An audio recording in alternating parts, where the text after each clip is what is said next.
Exclusive conversation, Sumita also spoke to David Zapolsky, Chief Global Affairs and Legal Officer, Amazon, about how the event is going, AI growth in India, and much more. Listen in.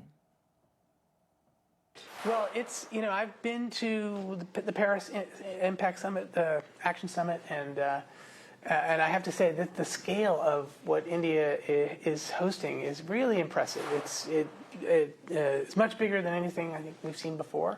It makes sense because of India's adoption and embracing of new technology, but it's huge, and so it's also filled with people who are starting to tell stories about how this technology can be used to benefit everybody, and that's inspiring. And one of the things I hope to get out of this trip is hearing more of those stories and bringing them back home and talking about them with teams around the world.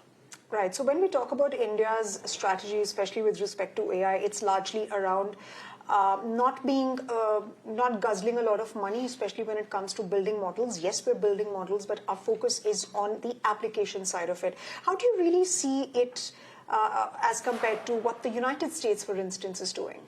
Well, I think the thing about India, over the time we've been in India, and we've been in India since 2004, and we opened the store in 2013, we've seen the Indian government be particularly leaning into new technology. Building the digital public infrastructure, was really, I think, world leading. And at the same time, Amazon's built its infrastructure, both on the logistics side and on the data center side, in parallel with that. We've been pleased to partner with the government on some of the digital public infrastructure efforts. As a result, we've become one of the largest investors in India, with over $40 billion in investment so far, and a commitment to do $35 billion more in the next several years. And so it's no surprise that India is sort of the center of this activity. And in terms of its approach to AI, I think India once again is wise.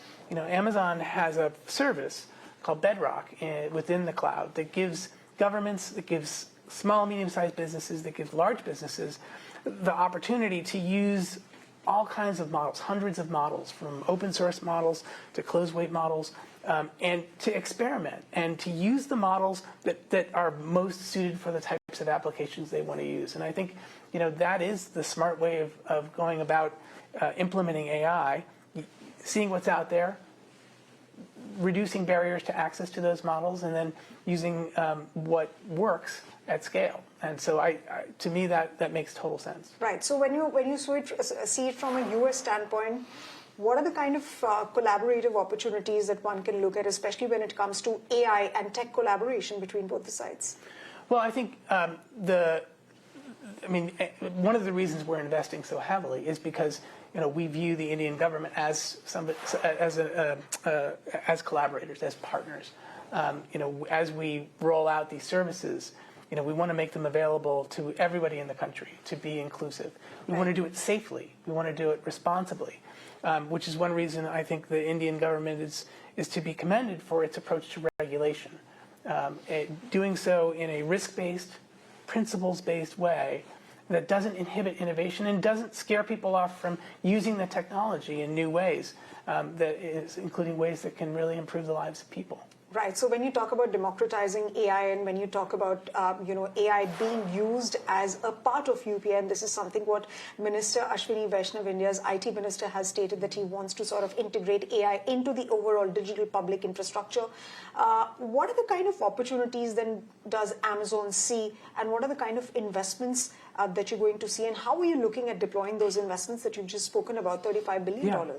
Well, a big part of it will be in continuing to build out our cloud regions in Hyderabad and Mumbai. I think that to make this technology available at scale requires a significant infrastructure. And that's where the sort of heavy lifting of capital expense can be found.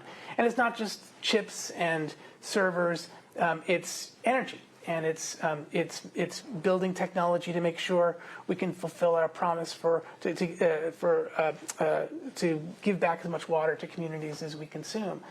It's investing in renewable energy to bring these data centers online in a way that's clean and sustainable. And so all of that is encompassed by the type of investments that we're doing.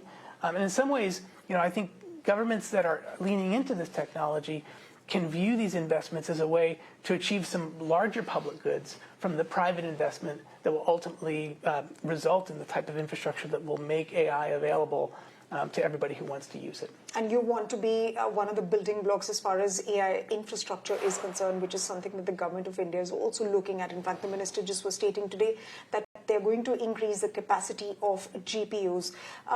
Let me also ask you, when you talk about India, how do you really see India's position in the world, especially when it talks about sort of taking a leadership position? Where do you think India can sort of fit in?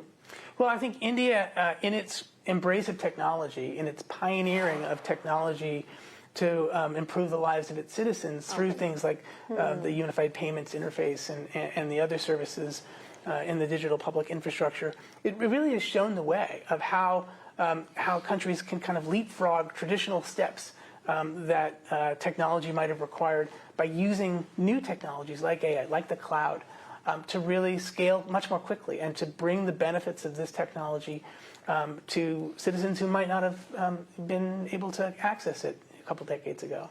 Right. Now, moving on, since we're